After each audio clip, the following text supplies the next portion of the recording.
Every moment of every day, whether we realize it or not, we make a decision about how to spend our time, what to pay attention to, where to direct our energy. Thus, our values are reflected in the way we choose to behave. This is extremely important, because we all have some things we believe in and say we value, but never or almost never put into practice. It is actions that tell the truth. We declare that we want to change careers, but we are relieved that no one has called us for an interview and we can stay in our comfort zone. We tell friends we want to go out, but when they call us, we always turn them down for various reasons. All these small actions or inactions take their toll on us, through personal development that we often would not want if we were aware of it. Many of us affirm the values we wish we had, as a way of covering up the values we actually have. Instead of facing up to who we really are, we lose ourselves in who we want to become. In other words, we lie to ourselves because we don't like some of our values and, therefore, we don't like ourselves.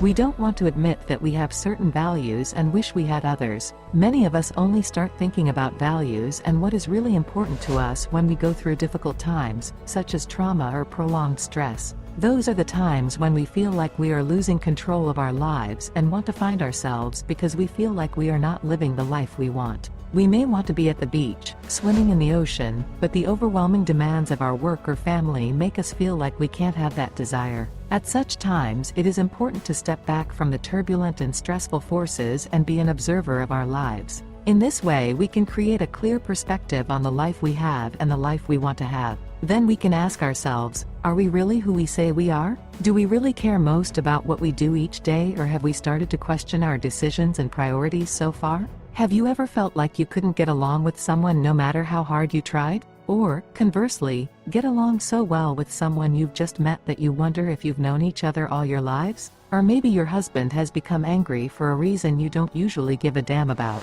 Or maybe your jokes are not so appreciated by all your coworkers. The cause of these differences between people, differences that sometimes lead to conflicts, sometimes simply color our lives, are the 4 temperament types. Everyone belongs to one of these 4 temperament categories or a combination of them. Thus, every person on this planet is sanguine, melancholic, choleric, or phlegmatic. To better understand our reactions in certain situations, how we act, how we see life, problems and challenges, it is necessary to know to which category we belong. It is also very important to know well the types of temperament that do not characterize us directly, in order to know how to relate to each person who appears in our life. Let us look at these temperament types one by one and the strengths and weaknesses of each, as presented in the personal development book, Personality Plus, by Florence Littauer. The sanguine is always a person with an attractive personality, who has a lot of fun in any situation, is talkative, a good storyteller, the life of the party, the center of attention in any group, extremely enthusiastic and expressive, with innocent eyes, who seems to retain the simplicity of a child even in middle age. The sanguine is always curious, always conceiving new and interesting ideas, inspires people around him, in whatever group he is in, makes friends easily in any circumstance. Among the negative points are the following: does not stick to the plan, talks too much, becoming boring, is self-centered, is little sensitive to the problems of others because he is immersed in the admiration of his own personality, does not use his memory efficiently, is fickle and forgetful, interrupts and responds on behalf of others, is disorganized and immature. As a recommendation, the sanguine should be sensitive to the interests of others, pay attention to the names of the people he meets, understand what friendship really means, put the needs of others first, organize his life and try to mature. The melancholic is introverted, deep, reflective and analytical, serious, long-range goal-oriented, genial in nature, talented and creative. This is the person who loves lists, charts, graphs and symbols, who thinks in order and sees symbols where other temperaments see people. Awareness of detail is extremely important, so he always notices what other temperaments don't even take into account. It is orderly and organized, neat and clean, perfectionist, demanding, thrifty, very concerned about activities and people, compassionate. On the negative side, the melancholic is depressive, expects problems all the time, is easily upset, has a poor self-image, procrastinates out of perfectionism, has unrealistic expectations of others because of the desire for everything to be perfect. Recommendations: melancholic people should be aware that no one likes gloomy people. Look for the positive aspects of life and learn to chase away the dark clouds that appear in everyone's life. As for procrastination, the melancholic should stop wasting time planning, lower his level of demand, and be aware that not everything in life is perfect and that it is necessary to relax a little from time to time. The choleric is the one who was born to lead. That is why he shows an attitude of assuming responsibilities very early in life. He has an impulsive need for change, is always interested and self-confident.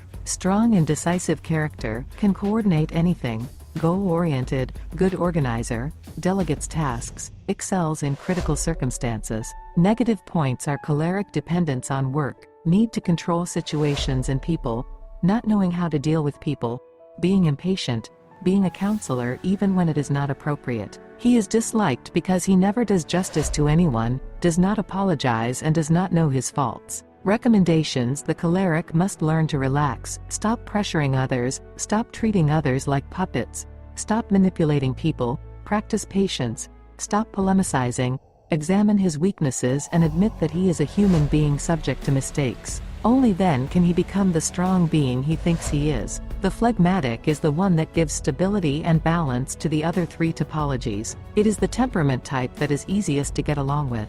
It has a natural inner balance, acts slowly and in stages, is calm, self-controlled and temperate, patient, self-composed, mediates problems and always avoids conflicts, has many friends because it is pleasant, peaceful, relaxed, calm, balanced, patient, coherent, inoffensive and pleasant. At the same time, he is a good listener. Negative points: lack of enthusiasm, opposition to change, seems lazy because he procrastinates and does not assume responsibilities, has a mute stubbornness because he does not express his feelings, seems hopeless in making decisions. Recommendations: the phlegmatic needs to learn to be enthusiastic, to try something new every week, to take responsibility, to motivate himself, to practice decision-making, to learn to communicate his feelings and to learn to say no. Have you identified your type? Do you identify with any of the four types? If so, we invite you to leave us a comment with your views and opinions. Let us now see how we can discover and know ourselves from the Stoic perspective and philosophy.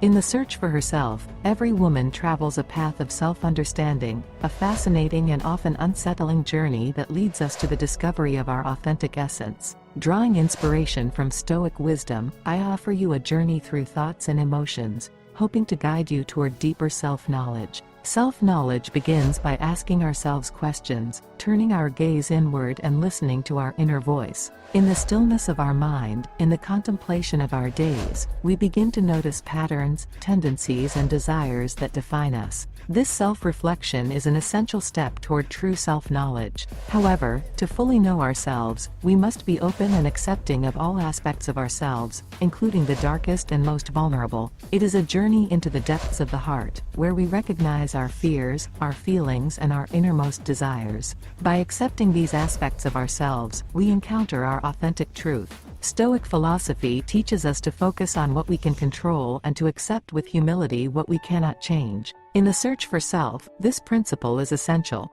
We learn to free ourselves from unnecessary worries and the desire to control everything, allowing us to focus on the things that bring us joy and fulfillment. At the same time, self-knowledge is closely related to self-care and self-empowerment. We learn to know our limits and to give ourselves time and space to regenerate and recharge our batteries. By establishing healthy boundaries and a self-care routine, we strengthen not only our body, but also our mind and spirit. In our pursuit of self, it is important to connect with our core values and what brings us true joy and fulfillment. By pursuing our passions and what inspires us, we discover ourselves and fulfill our true calling in life. Self-discovery is not a final destination, but an ongoing and evolving journey. Every day we discover new aspects of ourselves and transform ourselves into stronger, wiser and fuller versions of ourselves. By honestly seeking our inner truth and accepting and loving ourselves, we free ourselves from the chains of the past and move forward into light and freedom.